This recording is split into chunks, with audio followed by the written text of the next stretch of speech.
আজকে আমি আপনাদের সঙ্গে যে ঘটনাটি শেয়ার করতে চলেছি এটি বাংলাদেশের উত্তরবঙ্গের নীলফামারী জেলার একটি ছেলে কায়সারের সঙ্গে ঘটা একটি সত্য ঘটনা, যেটা কিনা তার পরিবারের সঙ্গে ঘটেছিল।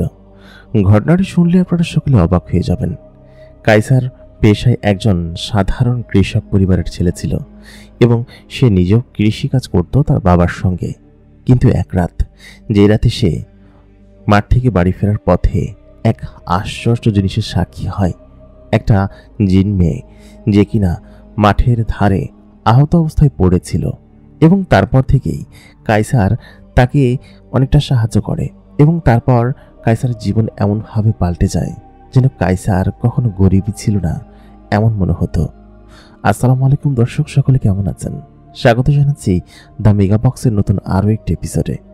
আজকের ভিডিওতে আমরা জানব বাংলাদেশের নীলফামারী থেকে পাঠানো একটি ছেলের ঘটনা এবং তার সঙ্গে কি ঘটেছিল, তার পরিবারের জীবনধারা এবং সাধারণ কৃষক পরিবার থেকে কিভাবে তারা ধনী হয়ে উঠলেন, সেই গল্পের এক অন্যরকম অধ্যায়। আশা করি আজকের গল্পটি আপনাদের কাছে ভালো লাগবে। প্রতিদিনকার মতো কণ্ঠে আমি আরজে ইমরান আপনাদের সঙ্গে আছি এবং আপনারা দেখছেন দ্য মেগা বক্স। যারা এখন পর্যন্ত মেগা বক্স সাবস্ক্রাইব করেননি অবশ্যই সাবস্ক্রাইব করে থাকুন এবং যারা এখন পর্যন্ত ভিডিওতে লাইক এবং কমেন্ট করেননি, লাইক কমেন্ট করে আমাদেরকে আপনাদের ভালোবাসা দেখিয়ে দিন। আর বেশি কথা বাড়াবো না, আমরা সরাসরি চলে যাব এই গল্পের পরবর্তী অংশে। আমার নাম কায়সার। আমার বাড়ি বাংলাদেশের উত্তরবঙ্গের নীলফামারী জেলাতে। এখানে আমি ছোটবেলা থেকে বড় হয়েছি। আমি কখনো আমাদের গ্রাম বা উপজেলার বাইরে যাইনি, কারণ শহর অঞ্চলে আমাকে আব্বা কোনো সময় নিয়ে যেতেন না। আর আমাদের অনেক বড় একটা পরিবার ছিল। সবার ছোট ছিলাম আমি। আমার অন্যান্য ভাই যারা ছিল তারা ঢাকা শহরে কিংবা অন্যান্য নীলফামারী শহরে অথবা রংপুর শহরে গিয়ে সেটেল হয়ে গিয়েছে। কিন্তু আমি আমার আব্বার সঙ্গে ছোটবেলা থেকেই কৃষিকাজ করে বড় হয়েছি। ছোটবেলা থেকেই আমার কাজবাজ এসবের প্রতি একটু আগ্রহ বেশি ছিল। আর আমি পড়াশোনা করতাম না। আমি ক্লাস 8 পর্যন্ত পড়ে পড়াশোনা বাদ দিয়েছিলাম, কারণ পড়াশোনা আমার কাছে ভালো লাগতো না, বেশি প্যারা মনে হতো। এই জন্য ক্লাস 8 পর্যন্ত পড়ে তখন আমি আমার আব্বার সঙ্গে মাঠে কামলা দিতে শুরু করলাম এবং আমার আব্বার সমস্ত জমিজমা এক প্রকার আমিই দেখতাম। আমার বড় ভাইরা যারা ছিল তারা অন্যান্য জায়গায় বাড়ি বানিয়ে থাকতো এবং তাদেরকে তাদের ভাগের অংশ বুঝিয়ে দেওয়া হয়েছিল চাষবাস করার জন্য এবং আমাদের অংশে যতটুকু ছিল ততটুকু আমরা চাষ করতাম। ছোট হওয়ার সুবাদে অন্যান্য সকলেই আমাকে এক প্রকার ঠকিয়েছে বলা চলে, কারণ আমাদের ভাইয়েরা অনেক বেশি বড় ছিল। সকলের ছোট হচ্ছে আমি। আমার মোট হচ্ছে 5 বোন এবং আমরা 3 ভাই। 3 ভাইয়ের ভিতরে সব থেকে বড় ভাই যে সে সব থেকে বেশি চাষবাস করেছে এবং বেশি নিয়েছে। আর বোনেরা আর ভাইরা সকলেই তো এমনিতেই তাদের ভাগ বেশি নিবে। তো আব্বার কাছে যে অংশটুকু ছিল সেই অংশটুকুই চাষ করে আমি, আব্বা, আমার এক ছোট বোন আর হচ্ছে আমরা একসঙ্গে থাকতাম। আর বাকি ভাই এবং বোনেরা তাদের শ্বশুর বাড়ি অথবা নিজেদের মতো করে বসবাস করত।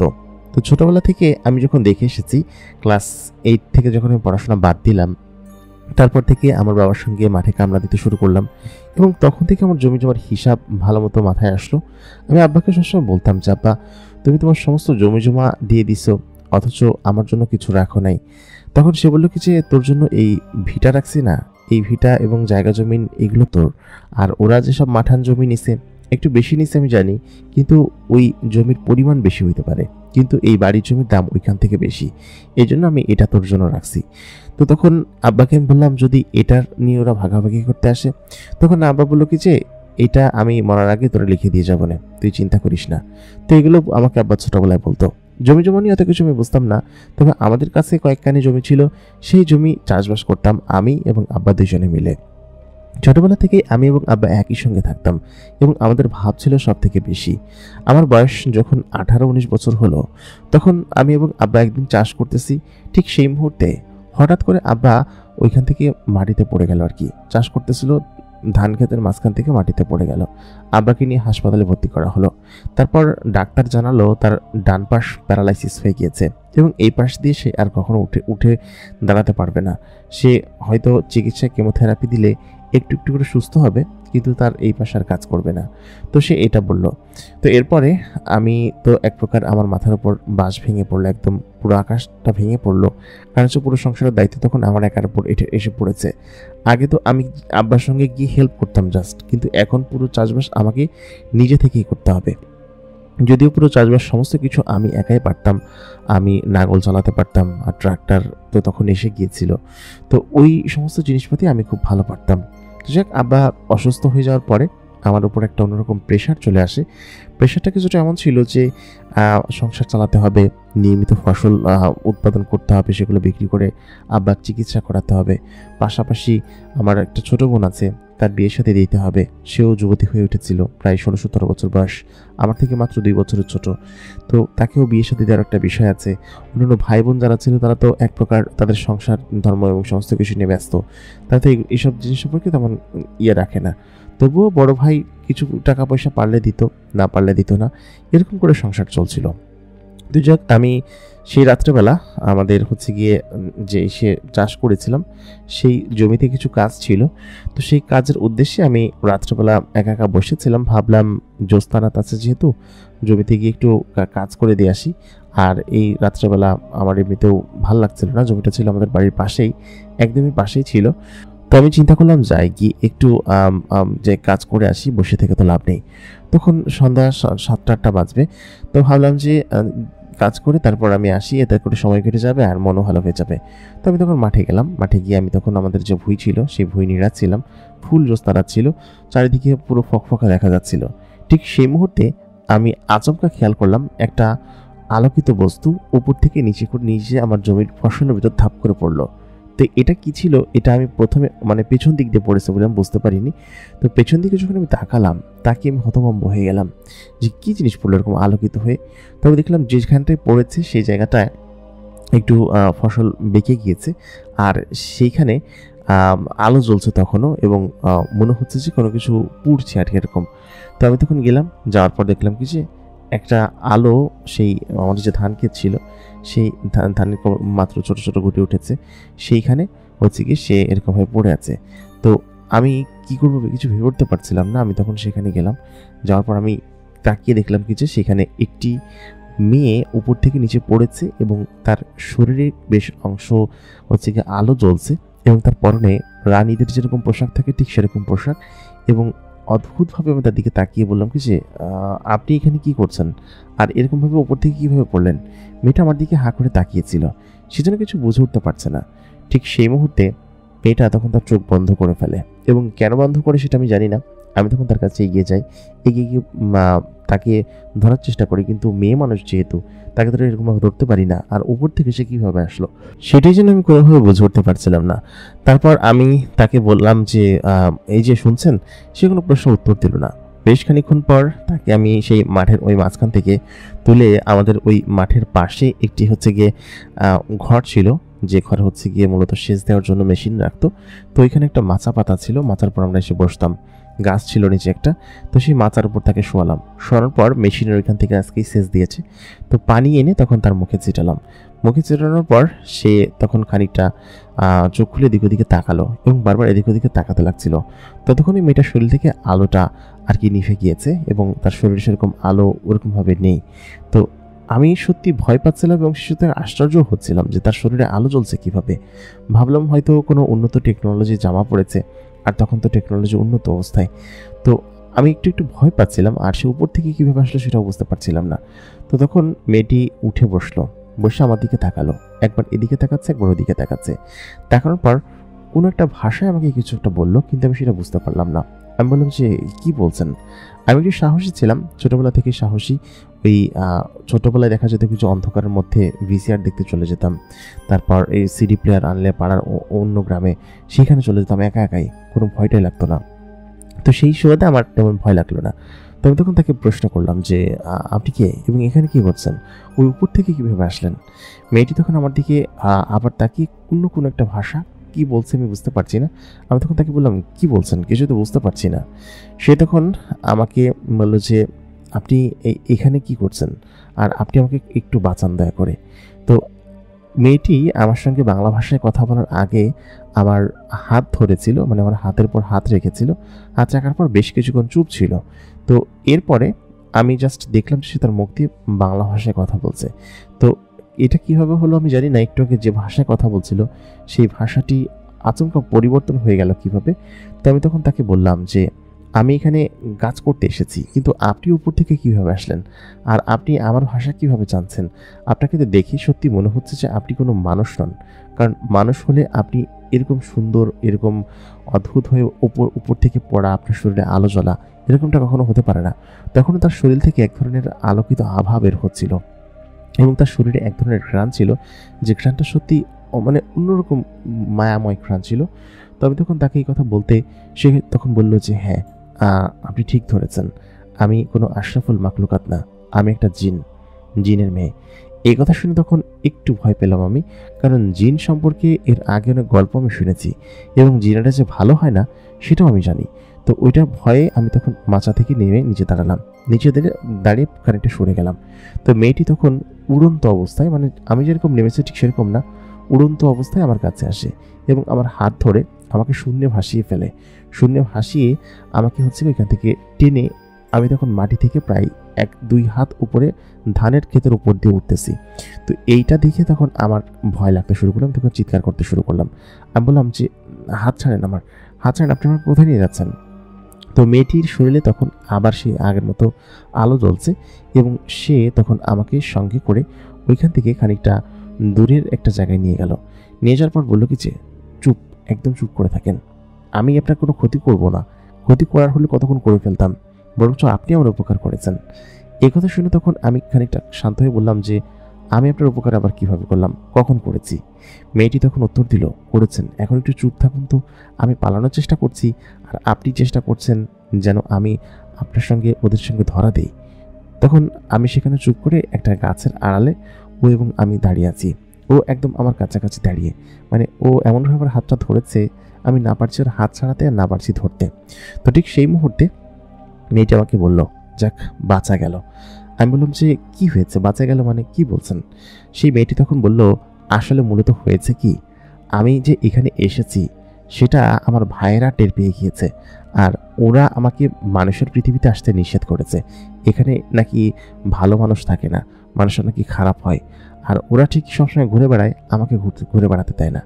এই জন্য আমি আজকে মানুষের পৃথিবীতে এসেছি ঘুরে বেড়ানোর জন্য। তো আসার পথে আচমকা উপরে একটা কিছুর সঙ্গে বাড়ি খেয়ে আমি নিচে পড়ে যাই। তখন আমার সেন্স ছিল না। তো তুমি এখানে এনে আমার চোখে মুখে পাড়ি দাও এবং আমার ওই ভাইদের হাত থেকে বাঁচাতে রক্ষা করো।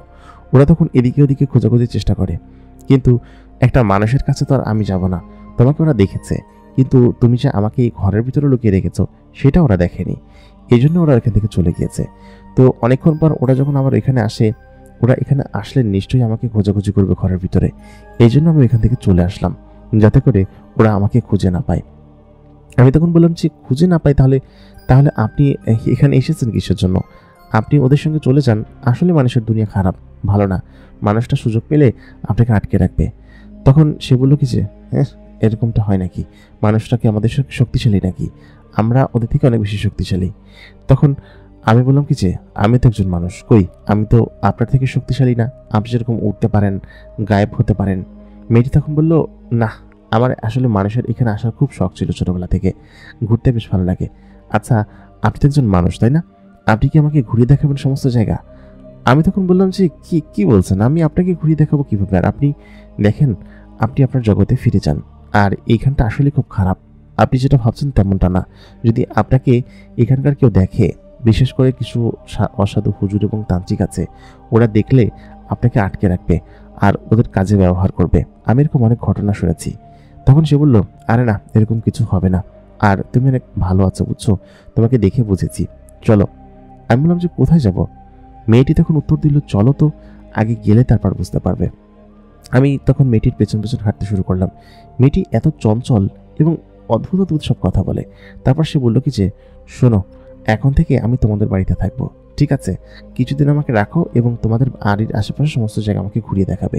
যদি সেটা করতে পারো তাহলে আমি তোমাকে পুরস্কার দিব। আমি বললাম যে, আমার তোমার পুরস্কারের দরকার নেই, তুমি যাও তো এখান থেকে। মেয়েটি আমার বয়সী এবং অসম্ভব রকমের সুন্দরী এবং সেই সঙ্গে রূপবতী। তার এরকম রূপ দেখে আমি তো তার দিকে তাকাতেই পারছি না। মেয়েটা আমাকে বলল, এই যে মিস্টার, আমার দিকে তাকিয়ে কথা বলেন, আপনি নিচের দিকে তাকিয়ে আছেন কিসের জন্য? আমি কি দেখতে এতটাই খারাপ? তখন আমি বললাম যে একদমই না, তুমি দেখতে খারাপ হবা কিসের জন্য? আসলে তুমি বেশি সুন্দর, এই জন্য বেশি সুন্দরের দিকে তাকালে চোখ ঝলসে যায়। তখন সে বলল, বাহ, খুব সুন্দর করে কথা বলো তো তুমি, আমি অনেক বেশি সুন্দর।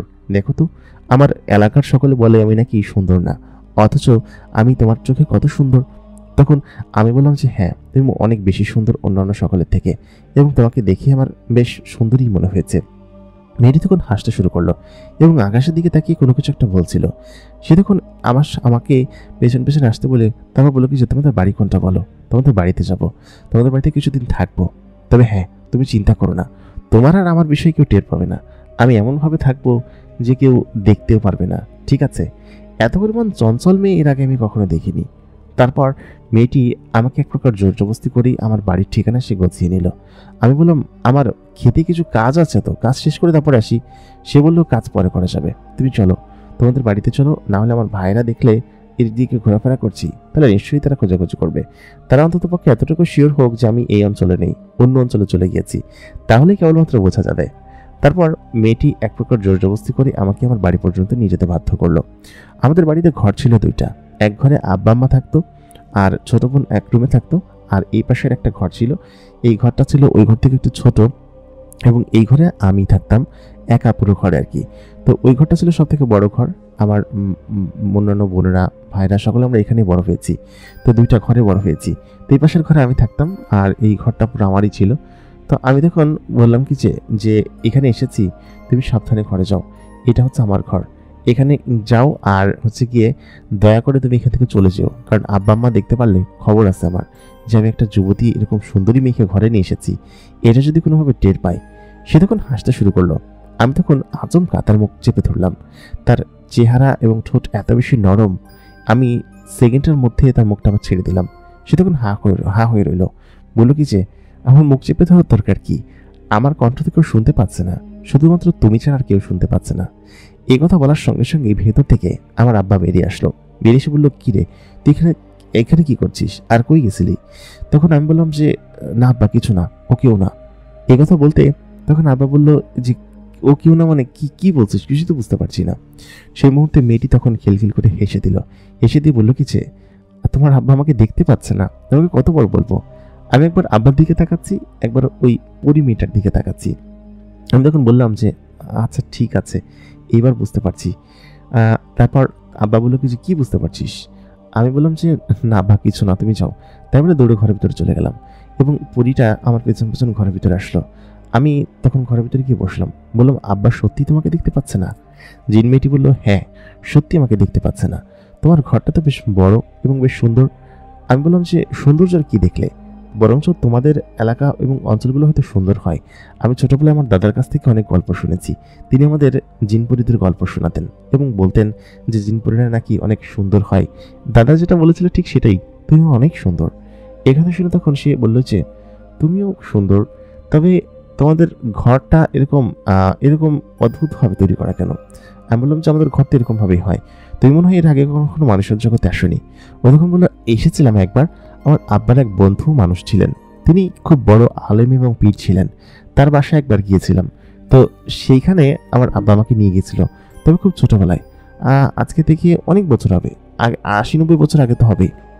এই কথা শুনে তখন আমি ঠক গিলতে শুরু করলাম, বললাম 80-90 বছর আগে আমার দাদার অস্তিত্ব ছিল না, আর তুমি আসছো 80-90 বছর আগের গল্প নিয়ে। তারপর মেয়েটি সেখানে বসে আমার থাকা কিছু পুরাতন বইতে টেবিলের উপর ছিল গল্পের বই, আমি আমার গল্পের বই পড়তে পছন্দ করতাম, সেগুলোতে হাত দিল, বললো এগুলো কি জিনিস? আমি তখন বললাম এগুলো গল্পের বই, আমি গল্পের বই পড়তে পছন্দ করি, তো এই জন্য। মেয়েটি এরকমভাবে কথাবার্তা বলতে শুরু করলো এবং আমাকে জাস্ট এটা ধরতেছিল ওটা ধরতেছিল, ধরে ধরে সে জাস্ট জিজ্ঞেস করতেছিল যে এটা কি ওইটা কি। তো আমি বললাম এগুলো তোমাদের এখানে নেই? ও বললো না, তোমার ঘরে এসে বেশ অদ্ভুত অদ্ভুত জিনিস দেখতে পেলাম, যাই হোক আমার কাছে এই সমস্ত জিনিস বেশ ভালো লেগেছে, তুমি বেশ অদ্ভুত তো। তখন সে আমাকে আমার নাম জিজ্ঞেস করলো। আমি তখন বললাম যে আমার নাম কাইসার, তোমার নাম কি? সে তখন বলল আমার নাম সিদ্রাহ। আমি বললাম যে সিদ্রাহ আবার কেমন নাম? সে বললো কি যে এটাই আমাদের এখানকার নাম, খুব সুন্দর নাম। তখন আমি বললাম যে এই নামটা আমার পছন্দ হয়নি, তুমি সাদা পুষ্পের মতো সুন্দর, তোমার নাম আমি পুষ্প দিলাম, এটা কি তোমার ভালো লেগেছে? সে তখন বলল, পুষ্প কি জিনিস? তখন আমার টেবিলের উপর একটা ফুল রাখা ছিল, আমি বললাম যে এটাকে পুষ্প বা ফুল বলা হয়। সে বলল, ও আচ্ছা, ফুলকে পুষ্প বলে, তো ফুলই তো ডাকতে পারো। আমি তখন বললাম যে না, পুষ্প নামটা খুব সুন্দর এবং তোমার সঙ্গে খুব মানাচ্ছে। সাদা রঙের একটা ফুল আছে, তার নাম শাপলা, আমাদের জাতীয় ফুল। সেই শাপলার মতো শ্বেত এবং খুব সুন্দর তোমাকে দেখতে, এই জন্যই তোমাকে আমি পুষ্প নাম দিলাম।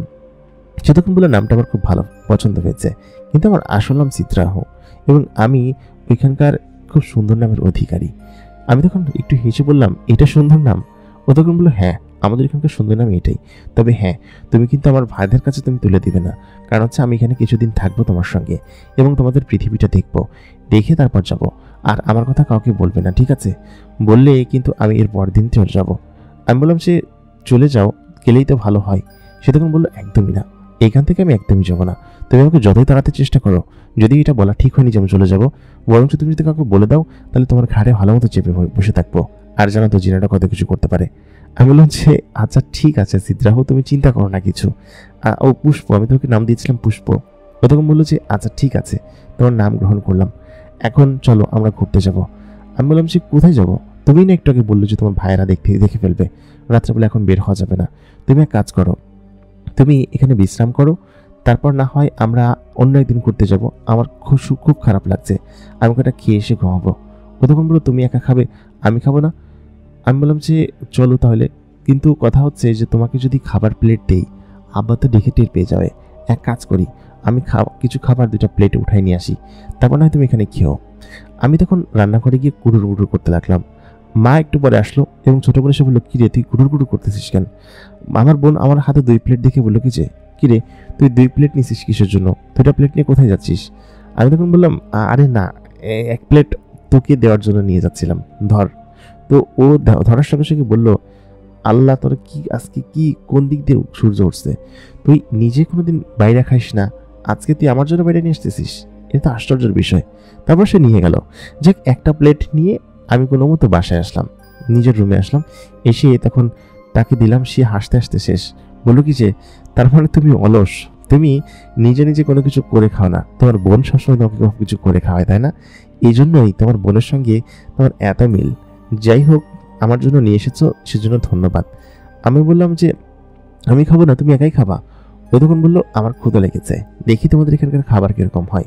তারপর ও সেই খাবারগুলো নিয়ে খেতে শুরু করলো। আজকে বাড়িতে ভালো রান্না হয়েছিল, মুরগির মাংস এবং সেই সঙ্গে অন্যান্য বেশ ভালো ভালো খাবার। ও তখন সেগুলো খেতে শুরু করলো। বললো, বাহ, খুব সুন্দর রান্না তো, তোমার মা এগুলো রান্না করেছে, তবে একটু লবণ বেশি হয়েছে, আমরা এত লবণ খেতে পারি না, এই খাবারটা সুস্বাদু হয়েছে। এইটাতে আমি বললাম, হ্যাঁ ওইটা তো লবণ একটু কম হয়েছে, এই জন্য আমি এক্সট্রা লবণ নিয়ে এসেছি। ও তখন বললো, লবণ তোমরা এত ভালোভাবে খাও কিভাবে? আমার তো জিভে পুড়ে যাওয়ার মতো অবস্থা, আসলে আমরা জেনারেল লবণ খেতে পারি না। তারপর সে সেইটা দিয়ে খাবার খেতে শুরু করলো। আমি তখন চুপি চুপি রান্নাঘরে গিয়ে আরেকটা প্লেটে কিছু খাবার তুলে নিয়ে আসলাম। এনে তখন সিদ্রাহ রাখার সেই খাবারগুলো, যেগুলো তরকারি পাশ করে রেখেছিল, সেই তরকারিগুলো দিয়ে ভাত খেলাম। খাওয়ার পরে আমি 2টা প্লেট নিয়ে তখন আবার যাচ্ছি। আমার আম্মা দেখে বললো, তুই 2টা প্লেট নিয়ে কই গেছিলি? আমি বললাম, না আম্মা কিছু না। তারপর সেগুলো রেখে হাত পা ধুয়ে তখন আমি নিজের ঘরে আসলাম।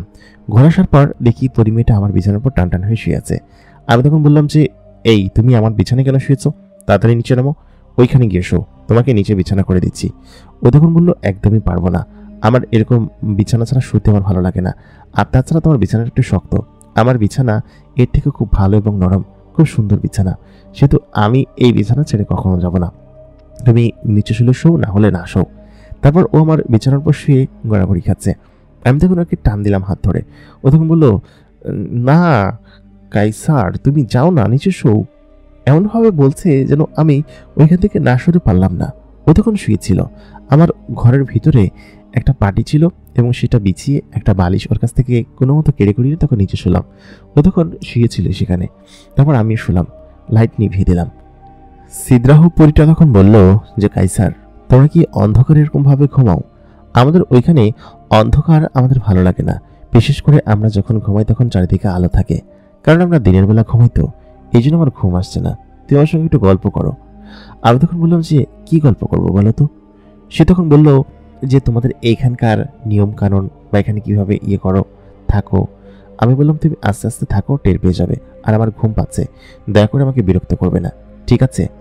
সে অনেকভাবে চেষ্টা করেই তাকে ঘুম থেকে জাগিয়ে রাখার চেষ্টা করছিল, কিন্তু সিদ্রাহ আমাকে ওরকমভাবে ঘুম থেকে জাগিয়ে রাখতে সক্ষম হলো না। কারণ আমি গ্রামের ছেলে, একটু বেলা হতেই আমার ঘুম ঘুম চলে আসে। তখন রাত প্রায় 9টা-10টা বেজে গিয়েছে, ঘুম তো চলে আসবেই। সকাল রাত্রেবেলা ঘুমানো এবং ফজরের সময় ওঠা আমার অভ্যাস, কিন্তু ওদের তো সেই অভ্যাস নেই। ও আমাকে নানান কথা বলে জাগিয়ে রাখার চেষ্টা করছিল, কিন্তু আমি ওকে বলছিলাম যে আমার ঘুম পাচ্ছে। যাই হোক, বেলা রাত 11টা পর্যন্ত আমার সঙ্গে গল্প করলো। তারপর আমি ঘুমের দিশে একদম তলিয়ে। ও আমাকে কয়েকবার ডাকার চেষ্টা করেছে, কিন্তু আমি ঘুমিয়ে পড়েছি।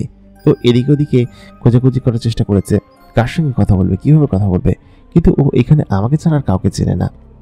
আমি তখন ঘুমের দেশে তলিয়ে।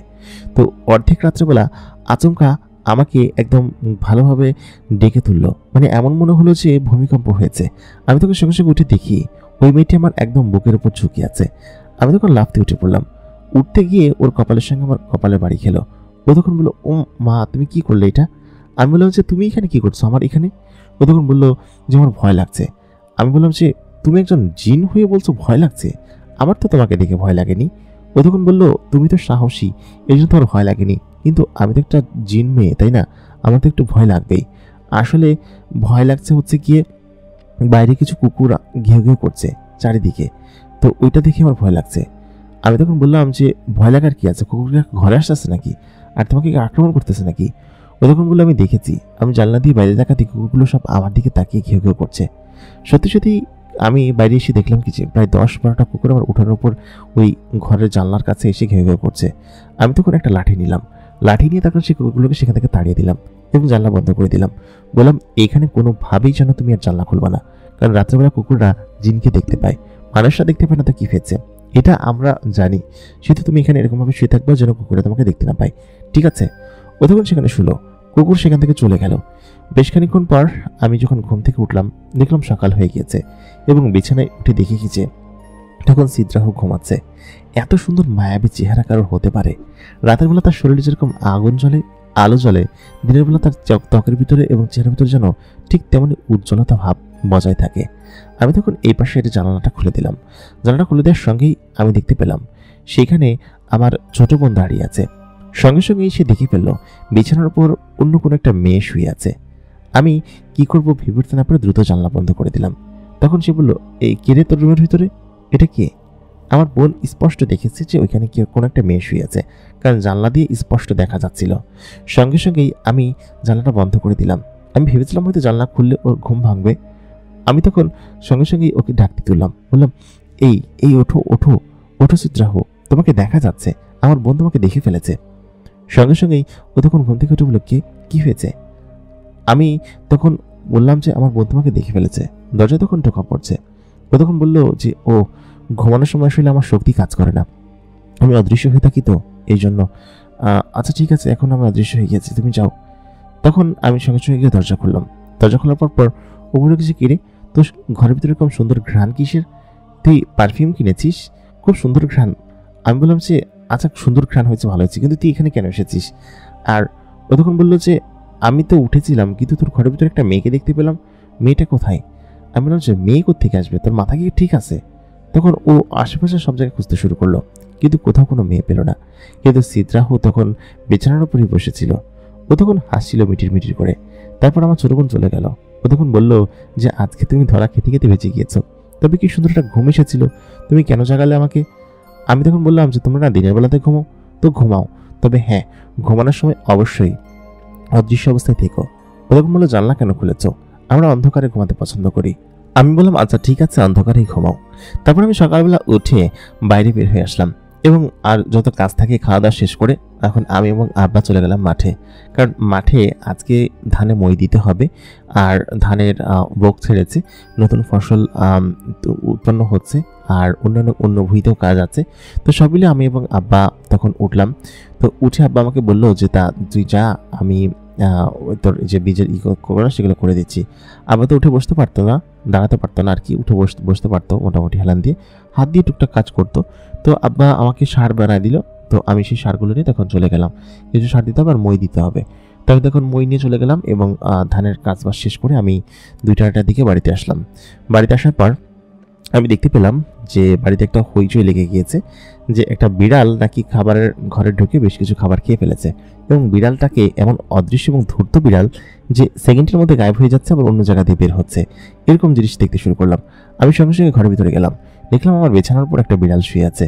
আমি তখন বললাম যে এই বিড়ালটা কোত্থেকে আসলো।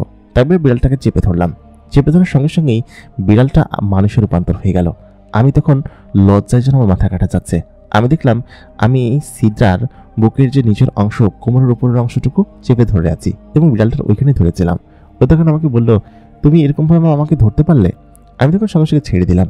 ও তখন বলল, অবশ্য ভালো লেগেছে, তুমি আমাকে এমনভাবে চেপে ধরেছ, অবশ্য তুমি বিড়াল ভেবেই ধরেছ। আমি তখন বললাম যে তুমি বিড়ালের বেশ ধরে এরকম ঘোরাঘুরি করছিলে কিসের জন্য? ও তখন বললো, আসলে মূলত হয়েছে কি, আমার ক্ষুধা লেগেছিল, তাই উঠে আমি রান্নাঘরে গিয়েছিলাম বিড়ালের বেশ ধরে। তোমার আম্মা আমাকে এমনভাবে। আমি তখন বললাম যে আসলে আম্মা বিড়াল পছন্দ করে না। যাই হোক, তুমি চিন্তা করো না, আম্মা তোমাকে হয়তো ওরকম ভেবেই করেছে। আচ্ছা ঠিক আছে, তুমি এখন বসো, আমি তোমার জন্য খাবার নিয়ে আসি। ও তখন বললো, আমি খেয়েছি, এখন আর খাবো না, আমি এখানে চুপচাপ শুয়ে থাকি। হ্যাঁ, বিড়ালের বেশ ধরে শুয়ে থাকি, তাছাড়া আর কোনো উপায় নেই। আর মাঝখানে আমি রূপ পরিবর্তনও করে ফেলতে পারি, অটোমেটিক হয়ে যায় ঘুমিয়ে পড়লে, আমি আসলে জানি না। মেয়েটি তখন সেখানে শোয়ার পর আমি তখন খাবার নিয়ে আসলাম। খাবার নিয়ে আসার পরে ও নকরা করতে শুরু করলো, বললো কি যে আমি এখন আর কিছু খাবো না। তারপরে আমি বললাম কি, আচ্ছা ঠিক আছে, আপনি এখানে খাবারগুলো থাকলো, খেয়ে নেবেন। ও তখন মনে মনে বললো যে আচ্ছা ঠিক আছে, কেউ যদি আমাকে খাইয়ে দেয় তাহলে খাবো। আমি বললাম যে তোমাকে আমি খাইয়ে দিতে যাবো কিসের জন্য, তুমি দামড়া একটা মেয়ে। সে যখন বললো দামড়া কি, আমি বললাম কি যে যুবতী, বড় এবং বড় মেয়ে আর কি, যে সবকিছু নিজের হাতে করতে পারে তাকে দামড়া বলে। ও তখন এমনভাবে হাসলো, বললো এটা কোনো শব্দ হলো, শব্দটা কিরকম হাস্যকর। ওর এরকম অদ্ভুত হাসি দেখে তখন আমিও হেসে ফেললাম, বললাম এরকমটাই তো, তুমি হাসছো কিসের জন্য? ও তখন বললো না, আচ্ছা শোনো, আজকে সন্ধ্যার দিকে কিন্তু আমরা বেড়াতে যাবো, ঠিক আছে? আর আমি দিনের বেলাতে যাচ্ছি না কিসের জন্য, কারণ সূর্যের আলো আমার ভালো লাগে না, যদিও যেতে পারবো। আমি বললাম কিছু, সূর্যের আলো তো বিকাল পর থাকবে না, 4টার পরে আমি খেলতে যাব, আমার সাথে যেও। হ্যাঁ, ওইখানে গেলে তারপর তুমি সমস্ত কিছু দেখতে পারবে, আমি তোমাকে ঘুরিয়ে দেখাবো। ও তখন বললো আচ্ছা ঠিক আছে, এখন তাহলে একটু বিশ্রাম করি। ও তখন খেলো, খাবার খেয়ে তখন সেখানে বিড়ালের রূপ ধরে বসে পড়লো। তবে আমি এটা ভেবে বেশ অবাক হচ্ছি যে আমি তার কোথায় স্পর্শ করে ফেলেছি। তার শরীরের খুব প্রত্যেকটা অংশ খুব নরম, তো আমি তো বিড়াল ভেবে ধরেছিলাম, কিন্তু সে আচমকা মানুষ হয়ে এমনভাবে ন্যাকা কান্না করলো যেন সে কিছুই বোঝে না। সত্যি মেয়েটা বেশ অদ্ভুতভাবে আমার দিকে কথা বলে এবং এরকম নাদুস নাদুস মেয়ের আগে আমি কখনো দেখিনি, যে সব কিছুতেই বেশ মজা করে এবং বেশ চঞ্চল। যাই হোক, সে এরকম করে 2 দিন আমার এখানে এরকমভাবে কাটালো। ওইদিনকে বিকেলবেলা আমি তখন সিদ্রাহুকে নিয়ে চলে গেলাম মাঠের দিকে। তো সিদ্রাহু তখন আমার পাশেই ছিল, কিন্তু অদৃশ্য অবস্থায় ছিল। আমি তখন বললাম যে সিদ্রাহু, তোমাকে কিন্তু কোনো তান্ত্রিক দেখলে নিয়ে যাবে তুলে, তখন দেখো কি অবস্থা হয়। ও তখন বললো এরকম কিছু হবে না, তুমি চলো তো, তুমি কোথায় খেলতে যাবে? তো আমি তখন ওইখানে গেলাম স্কুল মাঠে এবং সেখানে গিয়ে আমরা ক্রিকেট খেলবো। তো আমি তখন ভালো খেলোয়াড় না, তো ওরকমভাবে আমি সেখানে গিয়ে খেলা ভাগ করা হলো এবং আমাকে ফেলানো হলো এবং আমাকে দুর্বল ব্যাটসম্যান হিসেবে ধরা হয়। মোটামুটি রান করি, কিন্তু অত ভালো ব্যাটসম্যান না। তো সেদিনকে আমি খেলতে শুরু করলাম। তো এক পর্যায়ে প্রথম ম্যাচ শুরু হলো। সিদ্রাহু তখন ওইখানে বসেছিল একটা গাছের গোড়ায়, ওখানে একটা বেঞ্চ ছিল, বেঞ্চের উপর বসে আছে। তো আমি সেখানে বসেছিলাম, এই জন্য ওইখানে বসেছে। তো আমাদের যে দল ছিল, তো প্রথম আমরা ফিল্ডিং করলাম। তো ফিল্ডিং করার সময় ও তো এখানে বসে আমাকে দেখছিল এবং আমি কিপিং করছিলাম, যার করে ও আমার পাশেই দাঁড়িয়েছিল। তো ও তখন খেলা দেখলো। তো ও আমাকে তখন বললো যে এটা কিভাবে খেলে। কারণ আমি তখন ব্যাটিংয়ে নামিনি, আমি 4-5 ডাউনে নামি। তো ব্যাটিংয়ে নামিনি, ও তখন বললো যে এরকমভাবে খেলে দেখো, এরকমভাবে বল মারে। তো আমি তখন প্রথম বল মারতে গেলাম। তো কয়েক দফা মারতে গেলাম, কিন্তু ব্যাট বলে লাগলো না। তো আমি কি প্রায় আউটই হয়ে যাবো এরকম অবস্থা, কিন্তু আউট হওয়া থেকে বাঁচলাম। তো তখন বল গিয়ে এই পাশের পুকুরে চলে গিয়েছে, কোনা কেটে। তো সিদ্ধার্থ তখন বললো যে তুমি এখানে দাঁড়াও, আমি দেখছি কিভাবে খেলা যায়। তো ও তখন বললো যে কি হবে। তো ও তখন বললো কি যে দাঁড়াও, বলছি না। তারপর আমি সেখানে ব্যাট নিয়ে দাঁড়ালাম এবং আচমকা আমার শরীরের ভিতরে একটা বিদ্যুৎ চমকানোর মতো কিছু একটা হলো। তারপর আমি জানি না কি এটা কিভাবে হলো, আমাদের গিয়ে ম্যাচ জিততে 35 রান লাগে, আর বলও তেমন নেই, হয়তো 12-13 বল আছে। তো এর মধ্যে বাউন্ডারি মারতে হবে। তো সব মিলিয়ে এর পরবর্তী 3 থেকে 4 বলে আমি গিয়ে 4টা 6 মারলাম এবং 3-4টা 4 মারলাম আর কি। তো এই 1 ওভারের ভিতরে আমি জিতিয়ে দিলাম ম্যাচ। তো ওরা তো তখন অবাক, বলল কিছু কি হয়েছে রে, তুই জীবনে কোনোদিন 4-6 মারতে পারিস না এত বড় বাউন্ডারিতে। ওদের মাঠটা বিশাল বড় ছিল। তো ওই মুহূর্তে ওরা তখন অবাক হয়ে গেল আমাকে দেখে, আমি নিজেই অবাক। তো সিদ্ধাও তখন দূরে ওইখানে বসে খিলখিল করে হাসছে আমার দিকে তাকিয়ে। আমি তখন ওদিকে তাকিয়ে বললাম যে কি ব্যাপার, তুমি হাসছো কিসের জন্য? ও তখন বললো যে তোমার বন্ধুদের অবাক হওয়া দেখে, এই যে সামান্য একটু এই 6 মেরেছো এই জন্য এরকমটা হয়েছে, তবে খেলাটা বেশ মজার, আবার খেলো তো, আমি আবার তোমাকে হচ্ছে গিয়ে অনেক রান করানোর জন্য ইয়ে করবো। তো আমাদের এখানকার নিয়ম ছিল হচ্ছে যে বেশি রান করবে তারা হচ্ছে আগে ব্যাটিং করবে। তো তখন ওরা আমাকে বললো যে তুই আগে ব্যাটিং কর, ওই যে ভালো ইয়ে করছি ব্যাটিং করছি। তো সিদ্ধাহ তখন আমার দিকে তাকালো। তো প্রথম একটা বল আমি নিজেই খেললাম, এরপরে আবার আমার শরীরের ভিতরে এক ধরনের আচমকা বিদ্যুৎ চমকার মতো কি হলো আমি জানি না। এরপর থেকে আমি ব্যাটে যে বলে লাগাই সেই বলি হয় 6 আর নাই 4, হয় 6 আর নাই 4। তো 6 ওভারের খেলা, এই 6 ওভার আমি এমনভাবে পিটাইছি যে 6 ওভারে কত রান হয় সাধারণত 70-80 রান বা সর্বোচ্চ এরকম রানই হয় এখানে। এই মাঠে এত বেশি রান হয় না, 50-60 বা 70 এরকম রান হয়। তো 6 ওভারে শুধুমাত্র 6 আর 4 ছাড়া জাস্ট খালি সিঙ্গেল হচ্ছে গিয়ে ওই যখন 5 বল হয়েছে তখন একটা সিঙ্গেল নিয়েছে, আর বাকি 5 বলই হচ্ছে 6 আর 4 এরকম। তো রান গিয়ে দাঁড়াইলে হচ্ছে প্রায় 200-র উপরে। তো ওরা তখন অবাক, জীবনে ওই রান ক্র্যাক করতে পারবে না, এই রান ক্র্যাক করা কখনো পসিবল না, প্রায় 300-র কাছাকাছি। তো তখন ওরা হচ্ছে গিয়ে ওই হেরে গেল ওই ম্যাচ, এবং এরপরে আরও 2টা ম্যাচ হলো, প্রত্যেকটা ম্যাচ হেরে গেল। এবং আমরা ম্যাচটা ছিল হচ্ছে বাজি খেলা। তো এই বাজি খেলা হচ্ছে গিয়ে ওরা তখন হায়রা যাওয়ার পরে তখন আমাকে ওই দিনকে ওরা সকলে আমাকে মাথায় করে রাখলো আর কি।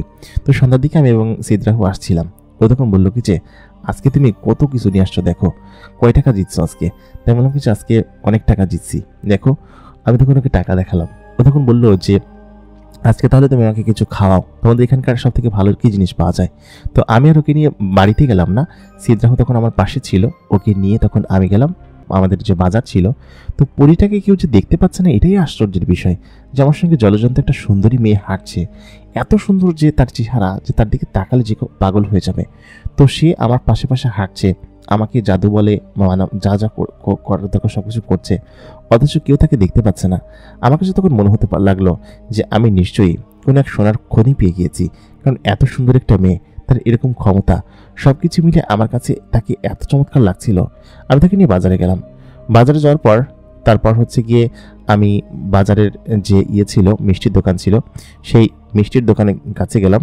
মিষ্টির দোকানের কাছে যাওয়ার পর সেখান থেকে আমি তখন তাকে ওইখানকার কিছু মিষ্টি ছিল, ও প্রথমে দেখেই মিষ্টির দোকান টার্গেট করেছে, এবং মিষ্টির দোকানে যাওয়ার পর ও সেই মিষ্টিগুলো বেশ পছন্দ করেছে।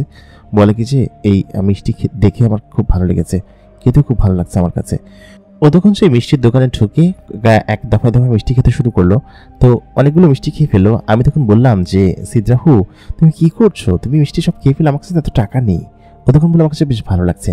তো ওই দিনকে যে কয় টাকা জিতেছিলাম, প্রায় 450 টাকার মতো জিতেছিলাম, প্রায় 400 টাকার মতো মিষ্টি ওই একা খেয়ে শেষ করে ফেললো। বললো খুব ভালো ছিল মিষ্টিগুলো এবং আমার খেতে খুব ভালো লাগছে, কালকে থেকে আবার তুমি ম্যাচ খেলতে শুরু করবে এবং আমাকে মিষ্টি খাওয়াবে। আমি তখন বললাম আচ্ছা ঠিক আছে, কিন্তু আজকে চলো, আমার কাছে আর টাকা নেই দেখো। তখন দিয়ে দেখলাম আর মাত্র 50 টাকা বেঁচেছে। আসার সময় দুজনে হচ্ছে মিষ্টি গজা পাওয়া যায়, সেই গজা কিনতে কিনতে আমি চলে আসলাম। তো আসার সময় আমি অন্যান্য সময় সাধারণত ভ্যানে আসি, কিন্তু আজকে ওর সঙ্গে একদম ওর সেই উড়ন্ত অবস্থায় উড়ে আমাকে ও নিয়ে আসলো বাড়ি পর্যন্ত। বাড়িতে আসলাম বেশ দেরি করে, ও বাজারে আশপাশটা সংস্থা দেখলো। তো সিদ্রাহু যে এরকমটা করবে আমি সত্যি ভাবতে পারিনি, আমার সমস্ত টাকাগুলো সে খেয়ে ফেলেছে। তো বাড়িতে এসে ও তখন হাসতে শুরু করলো, বললো আল্লাহ কাইসার তুমি এরকম মন খারাপ করে বসে আছো, সমস্যা নেই কাইসার। ও তখন আমার মুখে হাত দিয়ে বললো আরে সোনা পাখি তুমি চিন্তা করো না, আগামীকালকে আবার তুমি টাকা জিতবে, ঠিক আছে। আমি বললাম যে এখানকার লোকজন তুমি চিনো, আগামীকালকে আমার খেলতেই নিবে না, আর আমার সঙ্গে বাজিতে কেউ লাগবেই না তুমি। ও তখন বললো আচ্ছা ঠিক আছে, যাক আমি তোমার টাকা আমি আবার এনে দিব, সমস্যা নেই, চিন্তা করো না। তারপর সিদ্রাহু ওই দিনকে রাত্রেবেলা আবার খাবার খেলো এবং ও আবার আমার সঙ্গে সেরকম সারা রাত ধরে গল্প করার জন্য করলো, কিন্তু আমি তো ঘুমায় গেলাম, আমি তো কোথাও যাব না। এর পরের দিন ঠিক একই কায়দায় ও ঘুম থেকে উঠলো এবং আমি দেখলাম নিচের পর একটা সাপ শুয়ে আছে, একটা সাদা রঙের ধবধবে সাপ। তো আমি তখন উঠে বললাম যে এইটা কি জিনিস ছিল। তো আমি তখন মনে মনে ভাবলাম যে এটা কি সিদ্রাহু, সে একটা পরী, একটা জিন, যে কোনো রূপ ধরতে পারে নিশ্চয়ই, তাহলে সে একটা জিন এখানে এরকমভাবে জিনের রূপ ধরে। তাছাড়া এখানে সাপ এরকমভাবে ঘুমিয়ে থাকবে কিসের জন্য? তো আমি তখন তার মাথায় হাত বোলালাম। তো ঠিক সেই মুহূর্তে সে তার আচমকা তার সাপ থেকে সে মানুষে পরিণত হলো এবং তখন সে ঘুমাচ্ছিল। তো তখন আমি তাকে বললাম যে উঠো, দেরি হয়ে গেছে, অনেকটা বেলা হয়ে গেছে। ও তখন আমাকে আমার হাতটা চেপে ধরে বলল যে না, তুমি এখানে শো আমার পাশে। তাই বলে আমার হাতটা চেপে ধরে আমাকে টেনে একদম বিছানায় এসে নিয়ে যাবে। কাত হয়ে আমি তখন শুয়ে আছি, আমার হাত ওর হাতের ভিতরে এমনভাবে রেখেছে ওর নরম শরীরের স্পর্শ তখন ওর হাতে লাগছে। আমি যে কী করবো ভেবে উঠতে পারছি না। আমি তখন আস্তে আস্তে হাতটা সরালাম, নিজেই লজ্জা পাচ্ছিলাম। ও ঘুমের ঘরে হয়তো আমাকে এরকমভাবে ধরেছে। তো ও নানান ধরনের রূপ পরিবর্তন করতে পারে, সেই রূপ পরিবর্তন অবস্থায় হয়তো ঘুমিয়ে পড়েছিল। তো আমি এইসব জিনিস দেখে আর ভয় পেতাম না, কারণ হচ্ছে ও এই সমস্ত রূপ যে ধরতে পারে সেটা আমি জানি। কোন সময় যে কোন জিনিসের রূপ ধরে সেটাই হচ্ছে জানা মুশকিল। তো যাই হোক, আমি তখন সেখান থেকে বাইরে বেরিয়ে আসি এবং আসার পর প্রতিদিনকার মতো আবার ঠিক একইভাবে আমি খেতে যাই। ক্ষেত থেকে ফিরে দেখি কিছু তখনও ঘুমাচ্ছে।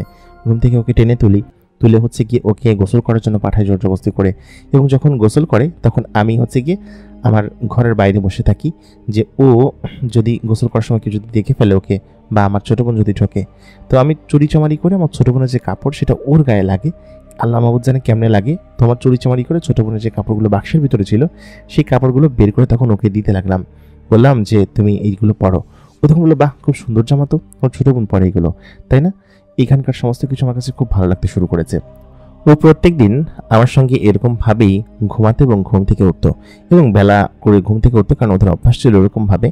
তো ও এসেছিল আমাদের বাড়িতে, বেশ কয়েকদিন হয়ে গিয়েছে এবং এই বেশ কয়েকদিনে ওর অদ্ভুত জিনিস আমি লক্ষ্য করেছি যে এক একদিন এক এক জিনিসের রূপ ধারণ করে। সিদ্রাহ পরিমেয়টা আমাদের এখানে বেশ কয়েকদিনই এসেছে এবং এরকম এসে প্রত্যেক দিনই আমার সঙ্গে ঘুরতো, নানান জায়গায় গল্প করতো, কথা বলতো। আমি যেখানে যেতাম সেখানে যেত আর শুধু আমাকে দেখে হাসতো, কারণ হচ্ছে আমি এটা পারি না ওটা পারি না এটা দেখে হাসতো এবং আমাকে নানান জায়গায় অপমান হওয়া দেখলেও ও তখন হাসতো। আমি বলতাম যে তুমি আমার সঙ্গে মজা নিচ্ছ তাই না? ও তখন বলতো একটু মজা নিলে কি হয়। তো বেশ চঞ্চল মেয়ে ছিল। তো যাক, সিদ্রাহ এবং আমি সেদিনকে রাত্রেবেলা শুয়েছিলাম। তো ঠিক সেই মুহূর্তে আমি হচ্ছে তখন আমার যে ঘর ছিল সে ঘরের দরজা খুলে আমি বাথরুমে যাওয়ার জন্য দরজা খুলি এবং বাইরে যাই এবং ঠিক সেই মুহূর্তে আমি খেয়াল করি যে আমাদের বাথরুমের পাশে জঙ্গলের ভিতরে দুই জোড়া চোখ আমার দিকে তাকিয়ে আছে। তো আমি তখন বুঝতে পারছিলাম যে চোখ দুটো আমার দিকে কেন তাকিয়ে আছে। তো আমি ভয় পাইনি প্রথমে, পরে আশ্চর্য হয়ে যখন ভেতরের দিকে তাকাই আমি দেখতে পাই সেই চোখ দুটো আসলে দুটো মানুষের মতো এবং তাদের মাথায় হুডি পরা, এক ধরনের কালো রঙের হুডি পরা এবং তারা আমার দিকে তাকিয়ে আছে। তো আমি তখন কিছু বুঝে উঠতে পারি না, আমি তখন চোখ দুটো দেখে কিঞ্চিত ভয় পেয়ে যাই এবং মনে মনে ভাবি যেখানে কে। তো তখন আমি বলি কে এখানে? তো আচমকা সেই দুটো জিনিস ওখান থেকে গায়েব হয়ে যায়। তো আমি তখন কিঞ্চিত ভয় পাই, তখন আমি আমাদের বাথরুম থেকে বাড়িতে পাশের রুমের ভিতরে চলে আসি। তো এটা দেখে আমি তখন চিন্তা করতে থাকি যেটা কারা হতে পারে, এরা কি তাহলে জিন? কারণ এরকম গায়েব হয়ে যাওয়া তো জিনের পক্ষে সম্ভব, কারণ আমি পরীর সঙ্গে এখানে আছি। তার মানে কি এরা ওর ভাই? ওরা কি তাহলে টের পেয়ে গিয়েছে? আমার মাথায় কিছু ঢুকছিল না, ওকে কি বিষয়টা জানাবো নাকি? প্রিয় দর্শক, এই গল্প প্রথম এপিসোড এখানে শেষ হয়ে গেল। গল্পটি আপনার কাছে কেমন লাগছে অবশ্যই কিন্তু আমাদেরকে কমেন্ট করে জানাবেন। এই গল্পের দ্বিতীয় পর্ব পেতে হলে অবশ্যই আমাদের এই ভিডিওতে বেশি করে কমেন্ট করতে হবে। কমপক্ষে 100 কমেন্ট না করলে এই ভিডিও দ্বিতীয় পর্ব আমি আপনাদের জন্য নিয়ে আসবো না। এই গল্পটি যদি আপনাদের ভালো লেগে থাকে তাহলে অবশ্যই কমেন্ট করবেন এবং সেই সঙ্গে লাইক করবেন আর চ্যানেলটিকে সাবস্ক্রাইব করবেন। আমি আবারও বলছি, যদি এই গল্পের ভিডিওতে 150 কমেন্ট না পড়ে তাহলে অবশ্যই কিন্তু দ্বিতীয় পর্ব আনবো না। সেহেতু এখনই কমেন্ট করুন, ভিডিওতে লাইক করুন এবং আমাদের পরবর্তী পর্ব দেখার জন্য অবশ্যই আমাদের সঙ্গে থাকুন। ধন্যবাদ সবাইকে।